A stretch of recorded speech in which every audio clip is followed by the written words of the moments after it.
humble honor and privilege of having with us today Mr. Subhash Mohite, Chairman, Pune District Urban Cooperative Banks Association. Give Subhash ji a big round of applause, please, ladies and gentlemen. I'll request Ashish Srivastava to please kindly come up on stage and felicitate Subhash ji for his presence over here. Coming your way. Thank you so much, Ashish ji. Thank you so much, Subhash sir, for being with us over here. It's an honor and privilege to have you. And we would like to hear some expert notes from your end, sir. Thank you so much. Shukriya. नमस्ते ladies and gentleman. आज यहाँ देश के बहुत से विभाग से cooperative bankers इकट्ठा हुए हैं। मैं उन सब का यहाँ स्वागत करता हूँ, सबको बधाई देता हूँ। आज इस सेमिनार के दौरान जो सब्जेक्ट दिया है वो digital transformation in cooperative banks, अभी प्रभात जी ने बहुत अच्छा प्रेजेंटेशन यहाँ दिया। अम्ब्रेला ऑर्गेनाइजेशन क्या कर रही है, क्या करना चाहती है, इसका सविस्तर निवेदन उन्होंने आपके सामने प्रेजेंटेशन के दौरान रखा है।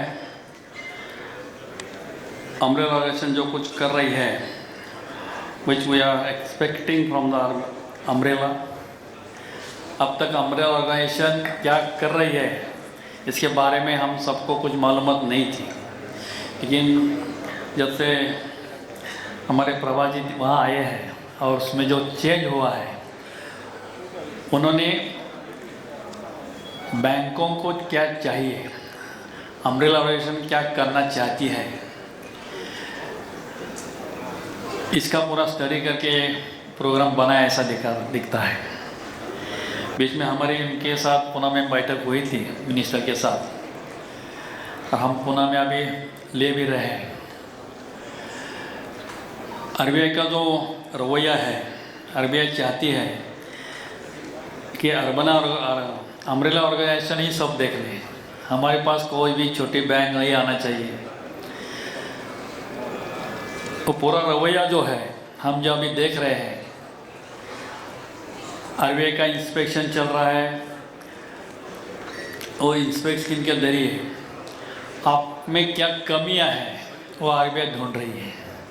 उसके हिसाब से जहाँ जहाँ हमको पकड़ सकते वहाँ से पकड़ रहे हैं और फाइन कर रहे हैं।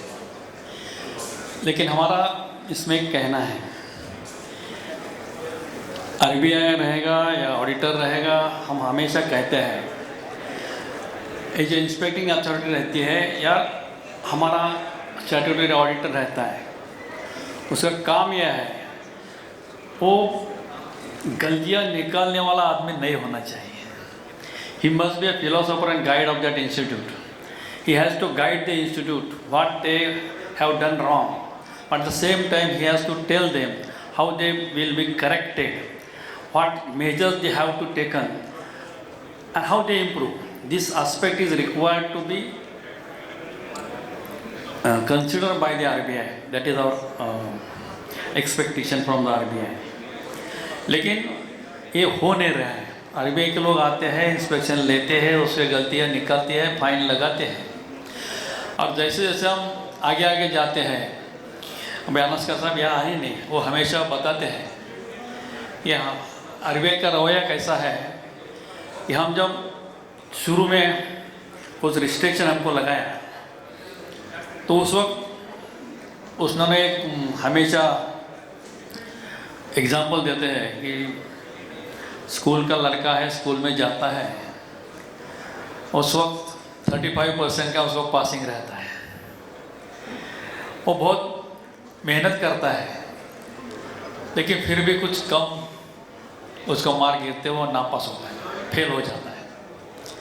वो फिर कोशिश करता है और उससे ज़्यादा मेहनत करके वो अपने मन में तय करता है कि मेरे को अभी 35% से आगे जाने का है, मेरे को पास होने का है।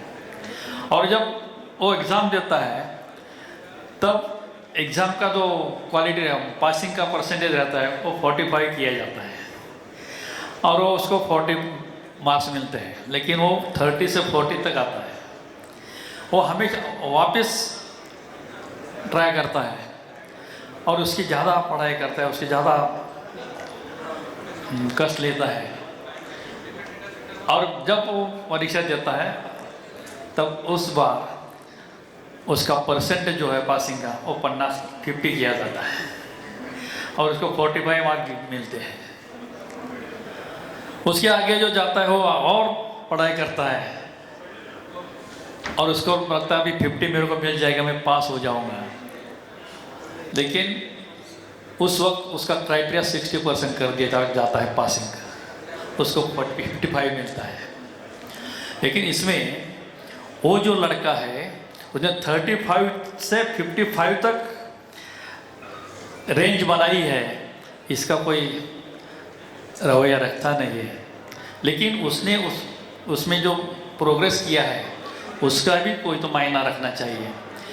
यह आरबीआई की गलती है। तो हमेशा उनका रवैया ठीक है, उनको उनके हिसाब से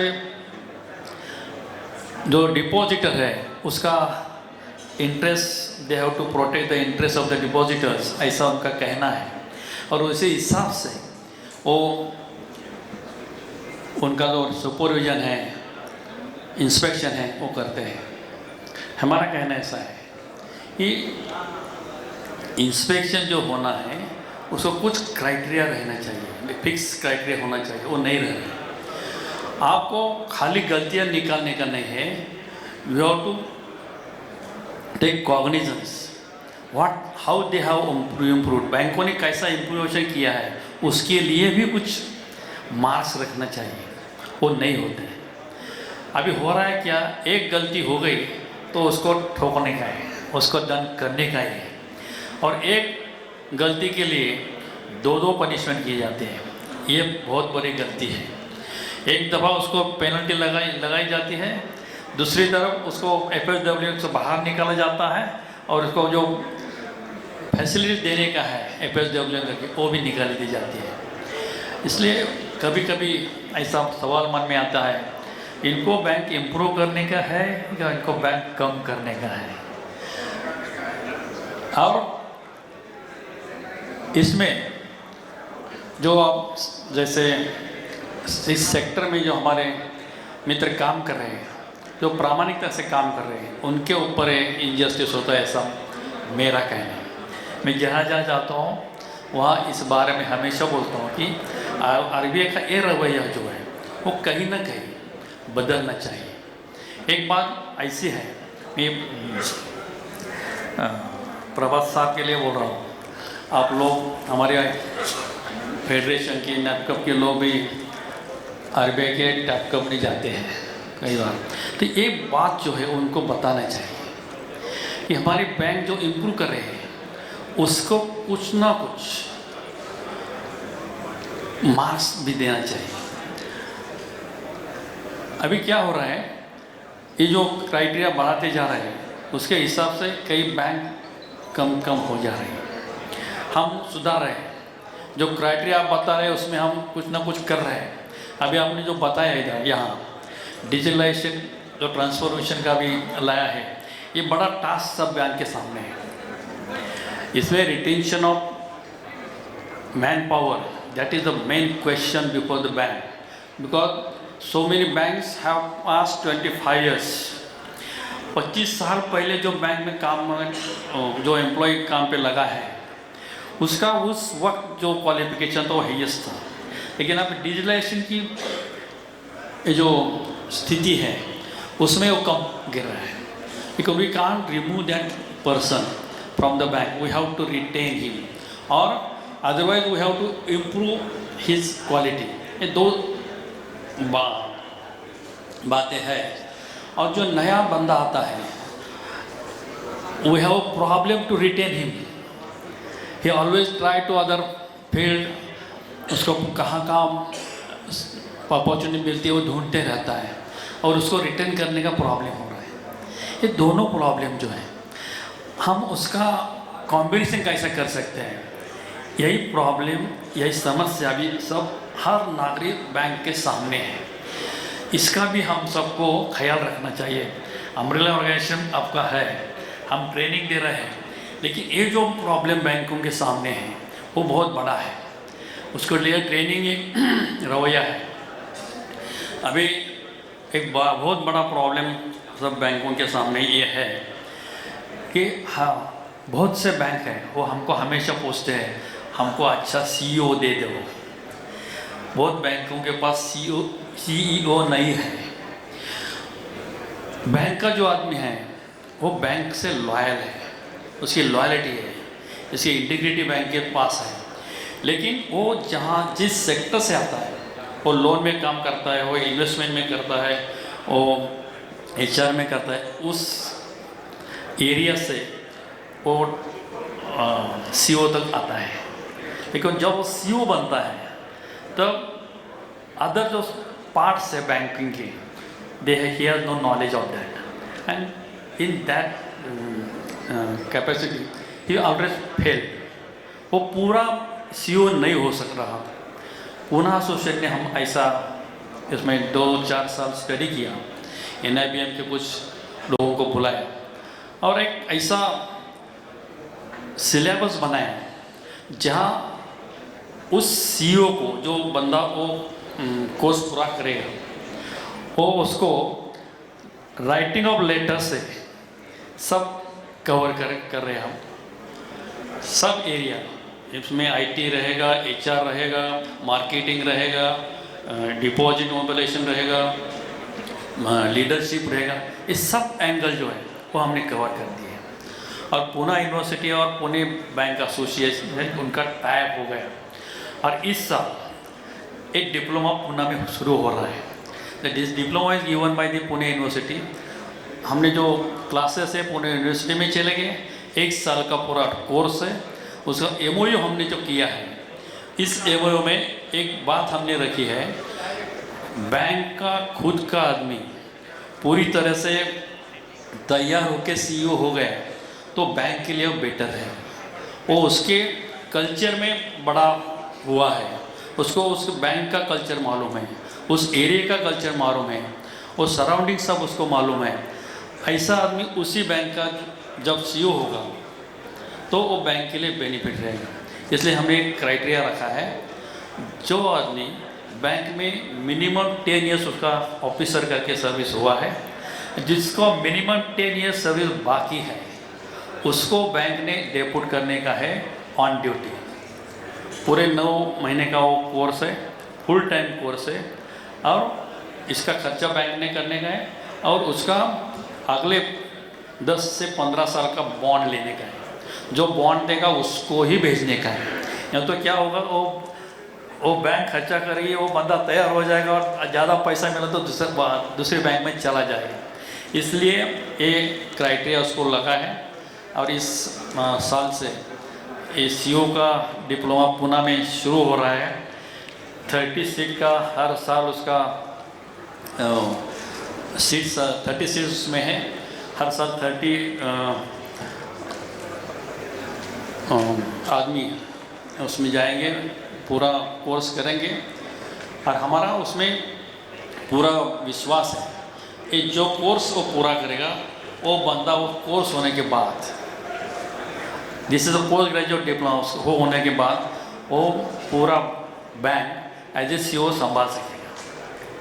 ये हम कर रहे हैं और ये जिस नीड ऑफ द टाइम, ये एक पार्ट हो गया। लेकिन हमको आगे आगे हर जगह इस सेक्टर में हमारे आदमी ही तैयार करनी चाहिए। बोरोर जो आते लेते हैं, हम बहुत बार क्या करते हैं, नेशनल बैंक से रिटायर हो गया हमारे बैंक में आ जाओ, कहाँ से बैंक से निकाल दिया वो हमारे पास ले लो, लेकिन उसको बैंक के प्रति इंटीग्रिटी नहीं रहती, लॉयल्टी नहीं रहती। उसका रवैया एक रहता है, यहाँ मैंने इतना पेमेंट दिया, उससे आगे को देगा मैं वहाँ जाऊँगा।